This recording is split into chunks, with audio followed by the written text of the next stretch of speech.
नमस्कार दोस्तों, स्वागत है आप सभी का एक बार फिर से हमारे YouTube चैनल पॉप रन अड्डा पे। तो आज फिर से हम लेके आए हैं आप लोगों के लिए बॉलर से रिलेटेड कुछ इंपॉर्टेंट क्वेश्चंस। तो डिस्कस करेंगे क्या क्या क्वेश्चंस हैं हमारे पास। तो बिना किसी देर के चलिए वीडियो को स्टार्ट करते हैं।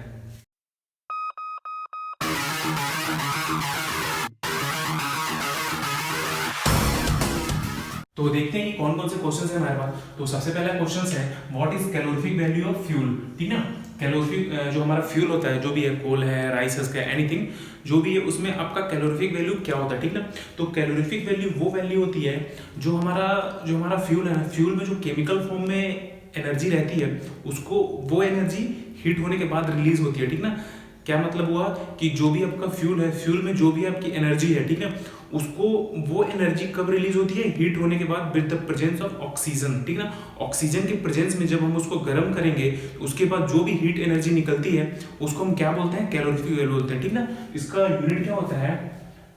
किलो कैलोरी पर केजी। ठीक ना, क्या होता है? जो भी हमारा एनर्जी स्टोर होता है उस फ्यूल में, जो रिलीज होता है आफ्टर हीट होने के बाद with the presence of oxygen, ठीक ना, उसको हम क्या बोलते हैं? Calorific value. इसका यूनिट क्या होता है? किलो कैलोरी पर केजी। ओके, देखते हैं नेक्स्ट क्वेश्चन। ये क्या बोल रहा है? What do understand by carry over in boiler. ठीक ना, कैरी ओवर या फिर प्राइमिंग भी बोलते हैं। कैरी ओवर क्या होता है कि जो हमारा जो ड्रम होता है, ड्रम में कुछ भी सॉलिड पार्टिकल्स है या कुछ भी कंटामिनेंट्स है ना, वो ड्रम स्टीम के साथ ड्रम से बाहर निकल जाता है। ठीक ना, तो वो क्या करते हैं कि वो आपका एक तो सुपर हीटर में डिपॉजिट हो जाएंगे, ठीक ना, या फिर जो भी एनआरवी है या फिर एमएसएसबी जो भी बॉल है उसमें वो जाकर डिपॉजिट हो जाएंगे और आगे जाके फिर आपके टरबाइन के ब्लेड्स में भी डिपॉजिट हो जाते हैं। इससे क्या होता है कि आपका एक तो अगर सुपर हीटर में डिपॉजिट हो रहे हैं तो क्या करेंगे? सुपर हीटर को फेल कर देंगे। ठीक है, क्यों? क्योंकि अगर डिपॉजिट होने के बाद क्या होगा? इनसाइड में स्केल फॉर्मेशन होगा और हीट ट्रांसफर नहीं होगा। हीट ट्रांसफर नहीं होगा तो क्या होगा? आपका सुपर हीटर की जो ट्यूब्स है वो ओवरहीट होगी और उससे फिर आपका वो पंक्चर होगा। और सेम अगर हम टरबाइन साइड देखें तो टरबाइन में अगर डिपॉजिट होता है तो क्या होगा? अनबैलेंसिंग होगा, वाइब्रेशन बढ़ेगा। ओके, तो जो कैरी ओवर होता है या वो क्यों होता है वो देखते हैं। तो कैरी ओवर होता है आपका, मान लीजिए कि सडन लोड चेंज होने से, ठीक ना, जो ड्रम की ज्योमेट्री है वो सही नहीं है, इनसाइड जो ज्योमेट्री है ड्रम की वो सही नहीं है। ठीक ना, और जो हमारा बॉयलर लगा उसका कंस्ट्रक्शन अगर सही नहीं हुआ है तो भी हमारा कैरी ओवर है, फिर जो फोमिंग है, प्राइमिंग है, वो होता है। ठीक ना, ये तो बात कर ली हमने कैरी ओवर की। नेक्स्ट देखते हैं फुल फॉर्म ऑफ आईबीआर। ठीक, क्या बोल रहा है कि आईबीआर का पूरा नाम क्या है? तो आईबीआर का पूरा नाम है इंडियन बॉयलर रेगुलेशन है। ठीक ना, ये इंडियन बॉयलर रेगुलेशन इसका पूरा नाम है। तो नेक्स्ट क्वेश्चन देखते हैं क्या बोल रहा है। What is function of director. Director का फंक्शन क्या है फिर, या फिर डिरेटर को हम यूज क्यों करते हैं? तो क्या होता है कि जो हमारा फीड वाटर हम यूज करते हैं बॉयलर में, तो डिरेटर में क्या होता है कि जो फीड वाटर में हमारे जो डिजॉल्व गैसेस हैं उसमें हम डिरेटर में हम उनको रिमूव करते हैं। ठीक ना, ये हमारा किस प्रिंसिपल पे वर्क करता है? हेनरीज लॉ पे। ठीक ना, हेनरीज लॉ पे ये वर्क करता है। ठीक है, तो क्या करते हैं इसमें जो भी हमारे फीड वाटर में डिजॉल्व गैसेस हैं उनको हम डिरेटर से रिमूव करते हैं, डीरेट करते हैं, और जो हमारा डिरेटर है एक तरह से स्टोरेज टैंक का भी वर्क करता है। ठीक ना, जहां से हमारा फीड पंप सक्शन लेता है। ओके, तो नेक्स्ट क्वेश्चन की तरफ बढ़ते हैं। ये क्या बोल रहा है? The condition of steam in drum is. जो हमारा ड्रम होता है, ठीक ना, बॉयलर ड्रम, उसमें जो स्टीम होता है उसकी कंडीशन क्या होती है? तो जो हमारा स्टीम होता है बॉयलर ड्रम में वो आपका वेट स्टीम होता है। कौन सा स्टीम होता है? वेट स्टीम होता है। ओके, तो इसका आंसर हो जाएगा वेट स्टीम।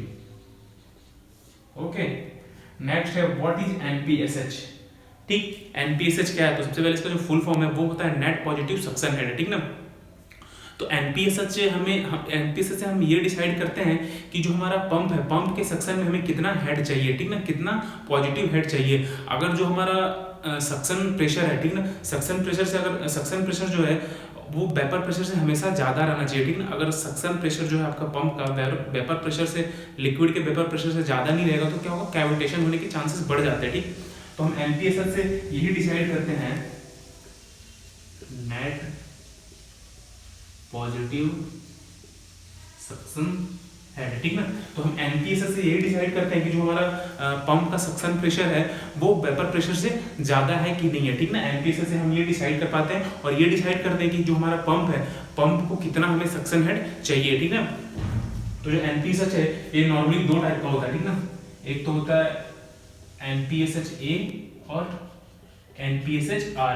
ठीक, तो NPSHA क्या है, net positive suction head available, और R क्या है, net positive suction head required. ठीक ना, तो जो अवेलेबल है हमारा net positive suction head available, ये हमेशा बड़ा होना चाहिए net positive suction head required से। ठीक ना, तो जो हमें हमारा जो NPSHR है, net positive suction head R है, जो NPSH रिक्वायर्ड है, वो हमें हमेशा मैन्युफैक्चरर देता है। ठीक ना, जो हम जहाँ से हम पंप लेंगे वो हमें बताएगा कि भाई जो ये पंप है, इस पंप को हमें कितना net positive suction head required है। ठीक ना, फिर आपको उसके हिसाब से जो NPSH अवेलेबल है वो उसको अपने हिसाब से अवेलेबल करवाना है, और ऑलवेज ये जो हमारा NPSH अवेलेबल रहेगा ये ऑलवेज ग्रेटर देन रहेगा किससे, NPSHR से। ठीक ना, जो net positive suction head available है वो हमेशा बड़ा होना चाहिए net positive suction head required से। ओके, नेक्स्ट देखते हैं what is 3 T's for combustion. जो हमारा कंबस्शन होता है, कंबस्शन में आपने सुना होगा अगर 3 T's होते हैं। ठीक ना, 3 T होते हैं, वो 3 T कौन कौन से होते हैं, तो ये होता है हमारा, एक तो होता है टाइम, दूसरा होता है टेम्परेचर, तीसरा होता है टर्बुलेंस। क्या होता है, टाइम, टेम्परेचर, टर्बुलेंस। तो कंबस्शन के लिए कैसे हेल्प करते हैं, तो मान लीजिए कि हमें किसी चीज को जलाना है, तो अगर उसको हम प्रॉपर टाइम नहीं देंगे तो वो जलेगा नहीं। ठीक ना, प्रॉपर टाइम नहीं देंगे, और अगर मान लीजिए उसका इग्निशन टेम्परेचर ही नहीं है, अगर जितने टेम्परेचर पे उसको जलना है अगर उतना टेम्परेचर ही नहीं है तो वो जलेगा नहीं। तीसरा है टर्बुलेंस। टर्बुलेंस क्या है कि जो हम बॉयलर में जलाते हैं, जो कोल भी जलाते हैं, उसमें क्या है, प्रॉपर हमें मिक्सिंग करना पड़ता है ताकि वो ऑक्सीजन के साथ मिक्स हो जाए। ठीक ना, अगर वो प्रॉपर मिक्स नहीं होगा तो वो जलेगा नहीं। ठीक ना, इसीलिए क्या होता है कि हमें तीनों रिक्वायर्ड होता है कंबस्शन के लिए, क्या, 3 T जिसको बोलते हैं हम, टाइम, टेम्परेचर, टर्बुलेंस। ओके, तो ये था दोस्तों आज का वीडियो। तो उम्मीद करता हूँ ये आपको समझ में आ गया होगा। तो वीडियो कैसा लगा जरूर बताएं, वीडियो को लाइक करें, चैनल को सब्सक्राइब करें और बेल आइकन को दबाना ना भूलें, जिससे हम जब भी अगला वीडियो डालें आप तक नोटिफिकेशन जरूर पहुंचे।